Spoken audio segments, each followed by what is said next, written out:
Worst engines or not, today we've got a good one. We're going to talk about the Dodge Pentastar 3.6 liter engine. It is technically an FCA built engine, but it's featured in Dodge, Ram, Jeep, and Chrysler vehicles. It was introduced for model year 2011. It's a dual overhead cam V6 engine design. It's got an aluminum block with cast iron cylinder liners and aluminum cylinder heads. There are 4 valves per cylinder, and the intake and the exhaust cams are chain driven.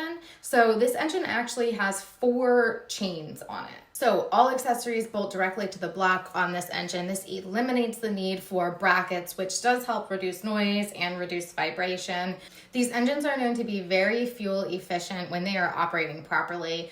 They also are known to provide a lot of torque for being a V6. They provide a pretty low amount of emissions, and they do also take low octane fuel, which is always a plus, and they get decent gas mileage. There is a very long list of applications that this engine is in. I will pop up a list here. So because of that, there are a ton of different variables when it comes to reliability. Some of the problems this engine has is more frequent in certain makes and models. The first thing I want to talk about is the cylinder head issues. This seems to be isolated to 2011 to 2013 Jeep Wranglers only, and basically the seats would overheat and eventually cause cylinder head failure.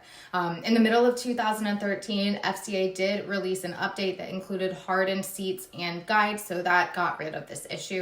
They also extended warranties for consumers, so anyone who did have this problem, it should have been covered under that. The second thing I want to talk about is rocker arm failure. This has been known to happen as low as 15,000 miles, and consumers will report hearing a ticking or a tapping noise.